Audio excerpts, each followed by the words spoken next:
Bonjour, c'est l'heure de la grande édition sur la télévision rwandaise. Tout d'abord, les grands titres au sommaire. Il y aura tout d'abord la diplomatie au Rwanda au sujet de la sécurité régionale. Au sommaire également, nous parlerons de la secrétaire générale de la francophonie, Madame Louise Mushikiwabo, qui rappelle que la diversité culturelle et des industries culturelles ont un rôle majeur dans le développement, le dialogue et la paix.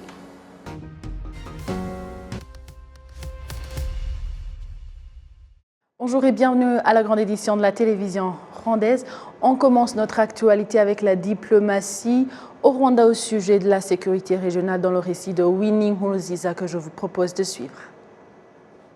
Devant les diplomates accrédités au Rwanda, le ministre des Affaires étrangères et de la coopération internationale, le Dr Vincent Biluta, a indiqué que les combats ont repris entre les groupes armés alliés des forces de la RDC, dont les FDLR, contre le groupe M23 après l'expiration de l'ultimatum que Kinshasa avait lancé à ce groupe. Le ministre Biluta a déploré le fait que chaque fois que la question de cantonnement est évoquée, il ne concerne qu'un seul groupe, le M23, et pas plus de 200 groupes armés actuellement actifs à l'est de la RDC. Le ministre Biluta a fait savoir qu'environ 2000 mercenaires d'Europe de l'Est se trouvent en République démocratique du Congo, où ils participent au conflit aux côtés des forces congolaises, au mépris de la feuille de route de Luanda. Il a souligné que les FDLR qui collaborent avec les FARDC doivent être cantonnés et définitivement démantelés car elles constituent une menace à la sécurité du Rwanda. Le ministre des Affaires étrangères a réitéré que le Rwanda tient beaucoup à la sécurité de ses citoyens, affirmant que le Rwanda n'engagera une escalade avec la RDC. Il a réaffirmé l'engagement du Rwanda en faveur des cadres de paix régionaux en cours et a appelé les partenaires internationaux à collaborer avec la région et s'attaquer aux causes profondes de la crise sécuritaire de la RDC. Le Dr Vincent Biluta a laissé entendre que le Rwanda a présenté ses plus sincères condoléances et sympathies au gouvernement de l'État d'Israël et a condamné tous les actes de terrorisme, en particulier ceux qui visent des civils innocents. Il a en outre annoncé la visite d'État de son Excellence Andrzej Duda, président de la République de Pologne, prévue fin octobre, signe du renforcement de la coopération entre les deux pays, qui ont récemment ouvert des ambassades dans les deux pays respectifs. Winnie Nkurunziza pour la télévision rwandaise. La secrétaire générale de la francophonie, Madame Louise Mushikiwabo, rappelle que la diversité culturelle et des industries culturelles ont un rôle majeur dans le développement, le dialogue et la paix. Indication faite à Cotonou, au Bénin, à l'occasion de l'Assemblée générale de l'Association internationale des maires francophones. En marge de ce congrès, Mme Louise Mushikiwabo s'est entretenue avec le président du Bénin, Patrice Talon, et ces deux autorités ont évoqué la situation politique dans les États de l'espace francophone et la coopération entre l'OIF et le Bénin. La secrétaire générale de la francophonie a aussi échangé avec Anne Hidalgo, maire de Paris et présidente de l'Association internationale des maires francophones. Elles se sont engagées à renforcer la coopération OIF-IMF et à développer des projets en commun pour plus d'impact au bénéfice des populations francophones. Rappelant l'importance des élus locaux, la secrétaire générale de la francophonie a plaidé pour que l'OIF et l'IMF œuvrent ensemble sur des projets concrets en faveur des populations francophones. La 43e Assemblée générale de l'Association internationale des maires francophones a pour thème l'art et les cultures urbaines en tant que levier de la paix et du développement. La République centrafricaine se félicite de la coopération sécuritaire avec le Rwanda qui lui permet d'accélérer sa reconstruction comme un pays post-conflit. Indication faite cette semaine par le directeur général de la gendarmerie centrafricaine à l'occasion du lancement de la 12e édition d'une formation des forces de police du Rwanda et de la Centrafrique. Le point avec Jean-Damascène Maneshim. Pendant 6 mois, ces forces de police du Rwanda et de la République centrafricaine suivent une formation de base au centre de formation antiterroriste de Mayangé dans le district de Bugesera. C'est à une vingtaine de kilomètres de Kigali, la capitale. Il s'agit au total d'environ 300 policiers, dont 44 étudiants des forces de l'ordre de la République centrafricaine, qui ont débuté la formation devant les organes sécuritaires des deux pays. Je souhaitais pouvoir participer à la cérémonie d'ouverture de cette formation qui entame, sous, nous l'espérons, une forte coopération bilatérale entre le Rwanda et le Centrafrique. Et je suis très heureux d'avoir été invité à cet effet, car je suis rentré avec de très beaux souvenirs de la visite de travail que j'ai effectuée en 2021. Allow me to thank the leadership of the Central African Republic for having trusted the government of the Republic of Rwanda. Permettez-moi de remercier le leadership de la République centrafricaine pour avoir fait confiance au gouvernement de la République du Rwanda. Nous espérons qu'à la fin de cette formation, les participants auront acquis les compétences requises à appliquer dans la police contemporaine, dans les opérations antiterroristes, dans la protection des hautes personnalités ainsi que dans la formation des autres. In counter-terrorism operations, VIP protection, but also will be able to train others. Pour le directeur général de la gendarmerie centrafricaine, les relations amicales existantes entre le Rwanda et la RCA ont ouvert la voie à une coopération plus étroite entre les forces de sécurité du pays, ce qui fait la fierté de la Centrafrique. Aujourd'hui, encore une fois, le Rwanda, les autorités rwandaises ont bien voulu nous aider parce que la République centrafricaine a besoin de former ses cadres, parce que nous sommes un pays post-conflit. Aujourd'hui, les autorités rwandaises ont décidé de nous aider en octroyant des places de formation aux policiers et aux gendarmes de la République centrafricaine.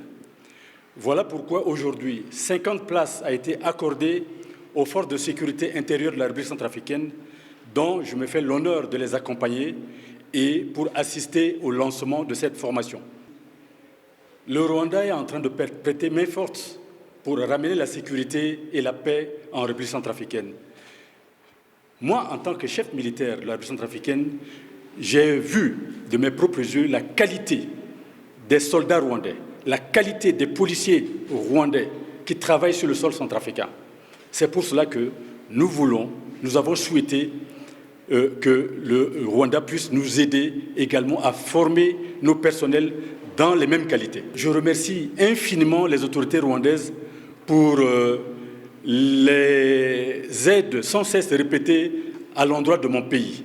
Ce n'est pas aujourd'hui, mais depuis quelques années, le Rwanda, sur le plan militaire, est en train de former en matière de renseignement et en matière de la formation militaire les soldats centrafricains. Et aujourd'hui, c'est le tour des policiers et des gendarmes centrafricains que le Rwanda a bien voulu tendre la main. Aujourd'hui, je vous dis également qu'il y a des militaires rwandais sur place en Centrafrique là-bas qui sont en train de former les soldats sur le territoire centrafricain. Ils sont en train de former les soldats centrafricains sur le sol centrafricain. C'est pour que, aujourd'hui également, nous puissions profiter de l'expérience rwandaise au niveau de la République centrafricaine. Le directeur général de la gendarmerie centrafricaine a invité les policiers centrafricains à apprendre du Rwanda et de viser haut afin d'utiliser les compétences acquises pour relever les défis sécuritaires dans ce pays post-conflit. Le Rwanda s'est joint au reste du monde cette semaine pour célébrer la Journée internationale de la fille. Pour y revenir, nous accueillons dans cette édition de jeunes filles Nelly Moulala et Nancy Omolingawase. Bienvenue dans ce journal. Merci. Bienvenue Nancy. Pour commencer, une question à vous deux. Qu'est-ce qui fait votre fierté comme jeune fille de faire partie, de vivre ici au Rwanda en 2023 ? Merci pour l'invitation. Ma plus grande fierté pour le moment, c'est que j'ai eu droit à une bonne éducation et je pense que je suis chanceuse d'être ici au Rwanda, dans un pays et d'avoir une famille qui nous donne accès et comprennent vraiment que nous avons besoin d'avoir une bonne éducation et puis qui s'ouvre à plus d'opportunités qu'on peut trouver ici au marché. Merci. Merci. Et toi Nancy ? Merci encore pour l'invitation. Et pour moi, ma plus grande fierté est de vivre dans un pays avec la paix. Nous avons la paix. Et puis encore un pays qui nous donne des opportunités comme les filles. Je rappelle qu'à ma droite, j'ai Nancy, elle est dans le domaine de la communication et Nelly, elle est dans le domaine du business. Alors partons de vos expériences, de ce que vous voyez autour de vous. Pensez-vous que les jeunes filles de votre âge sont conscientes des opportunités qu'offre le pays qui est le Rwanda ? Certaines si, car il y a beaucoup de campagnes publicitaires pour toutes les opportunités qu'il y a ici, les différentes bourses et les différentes métiers qu'on peut maintenant faire, pas seulement les sciences, la génie logicielle, la construction et tout ça, mais il y a aussi d'autres filles qui n'ont pas vraiment accès à cette information. Donc ça dépend de milieu géographique où elles sont, mais en général, je pense que elles sont vraiment, elles ont accès à cette information, aux opportunités qu'on a. Merci. Et elle vient de parler de son point de vue, elle est dans le business. Et toi, Nelly, tu penses que c'est le même cas?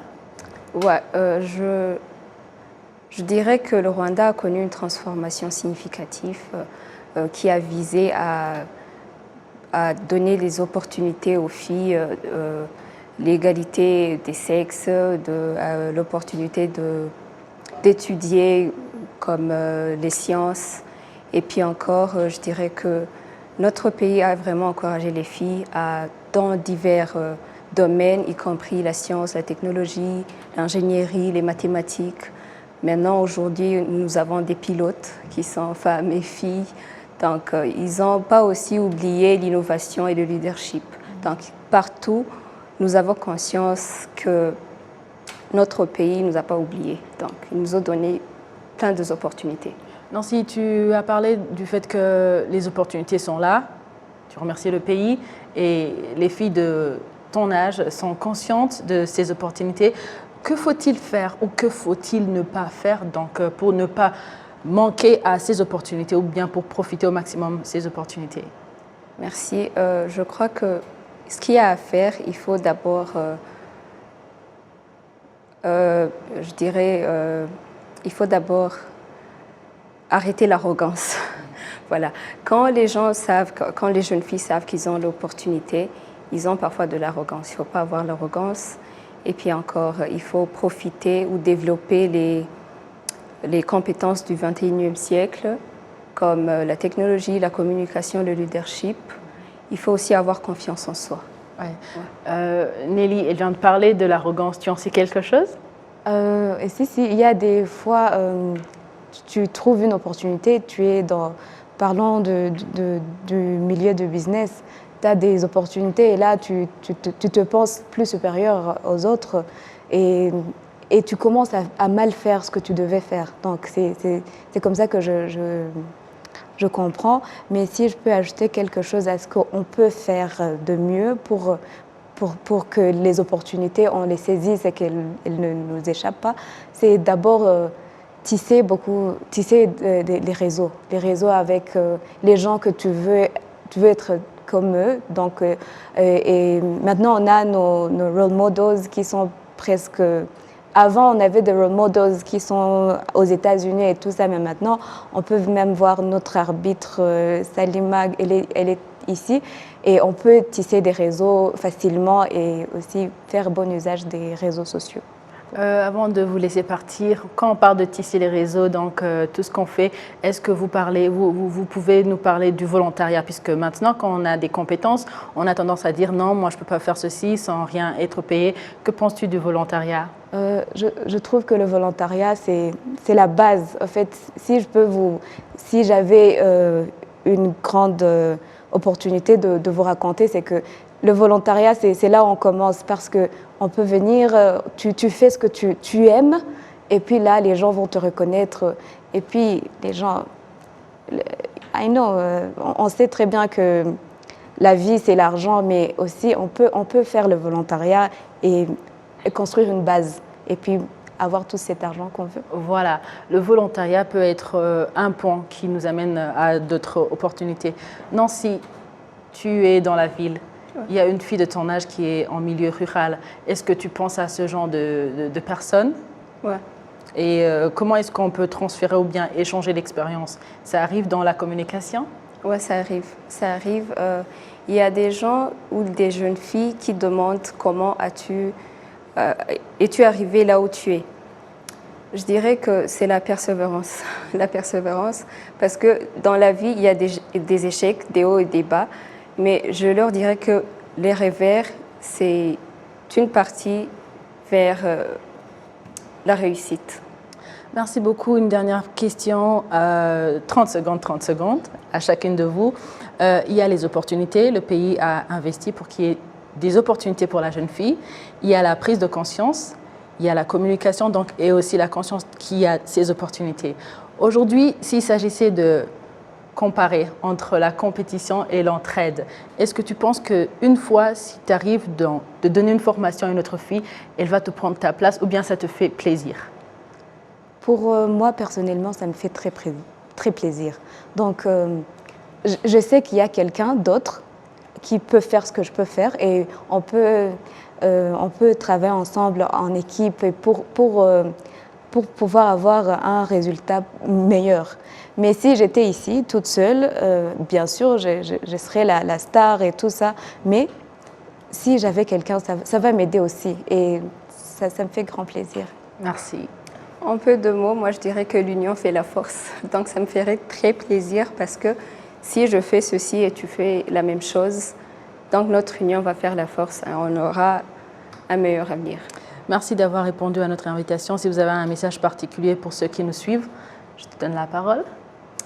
Un message que j'ai pour les jeunes filles, c'est d'avoir la détermination et la passion et puis, s'il vous plaît, persévérer. Mes très jeunes filles, changeons ce monde en très meilleur que nous l'avons trouvé. Merci. Merci beaucoup. Merci à vous. Voilà. On continue avec l'actualité pour parler du gaz méthane. La société d'extraction de gaz méthane du lac Kivu pour la production d'électricité Shema Power Lake Kivu annonce que si rien ne change, tous les 50 mégawatts correspondant à sa capacité de production seront disponibles au début de l'année prochaine. Suivons les détails avec Kassim Youssouf. L'usine de production de l'électricité à partir du gaz méthane du lac Kivu est en construction depuis maintenant 4 ans dans le secteur de Nyamyumba, en district de Rubavu. 4 barges sont implantées sur le lac à 6 km de la rive, mais 3 pompent le méthane entre 300 et 400 mètres de profondeur, qui ensuite est acheminé par gazoduc à la centrale électrique située en bord du lac.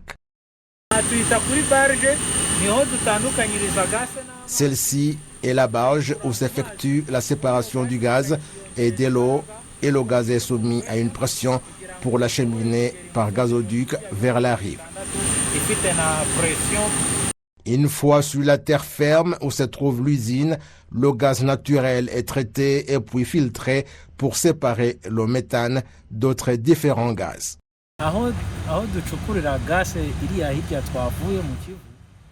Au niveau de la barge sur le lac, nous extrayons le gaz naturel qui comprend différents gaz, mais ici il est acheminé dans 4 réservoirs et selon la quantité d'électricité dont nous avons besoin, nous nous servons de l'eau pour séparer les différents gaz. L'usine Shema Power Lake Kivu produit actuellement 37,5 MW au niveau de son 3e et dernier compartiment, d'où partent les fils de raccordement au réseau électrique national. Nous avons actuellement la capacité de produire 37,5 MW sans tenir compte de ce que nous consommons ici à l'usine. Selon la société Shema Power Lake Kivu, si rien ne change, tous les 50 MW que l'on attend de son usine seront disponibles au début de l'année prochaine, au terme du projet qui aura coûté 300 millions de dollars américains. Le directeur général de la société Shema Power Lake Kivu, l'ingénieur Kabuto Alex, indique que les travaux de construction de l'usine sont à hauteur de 85%.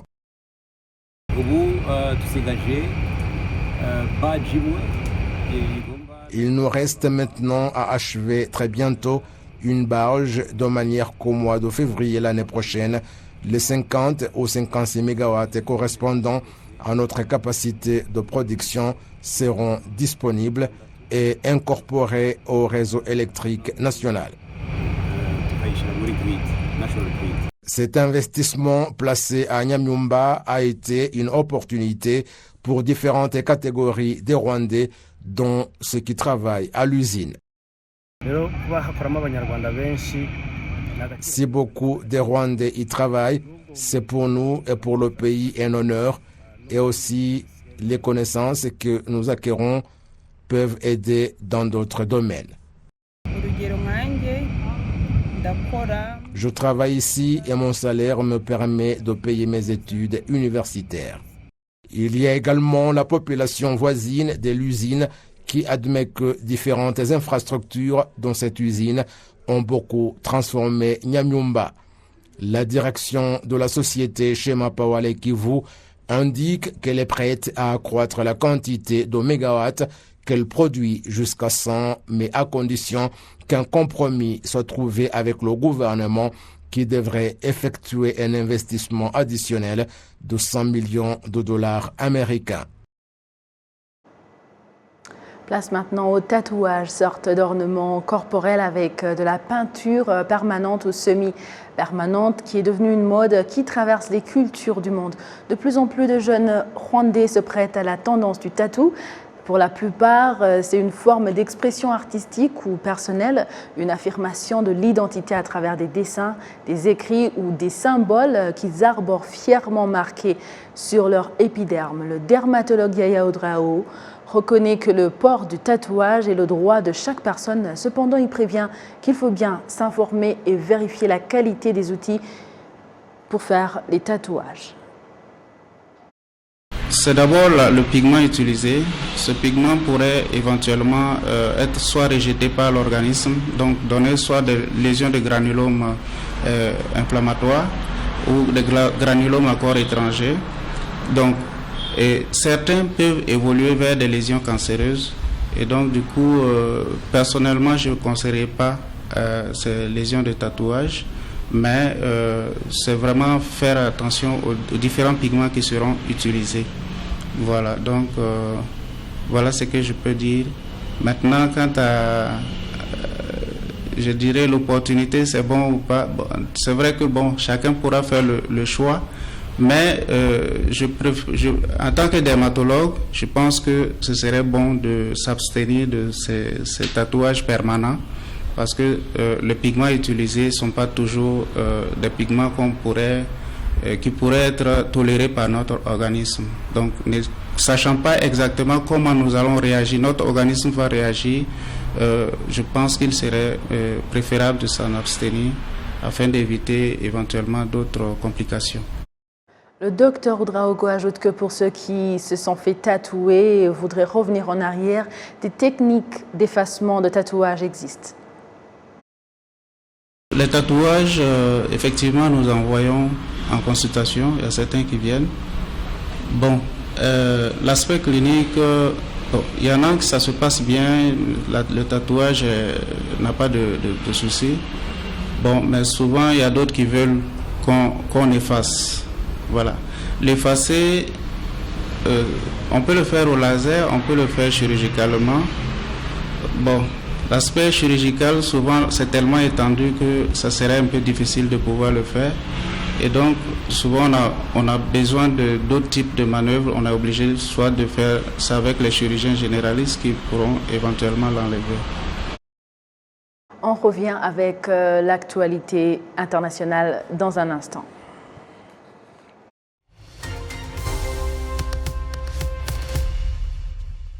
Merci à vous tous qui étiez au rendez-vous d'actualité d'aujourd'hui. Au nom de toute l'équipe qui a réalisé la grande édition, je souhaite de passer une excellente suite du programme de la télévision rwandaise. À la prochaine et d'ici là, portez-vous bien.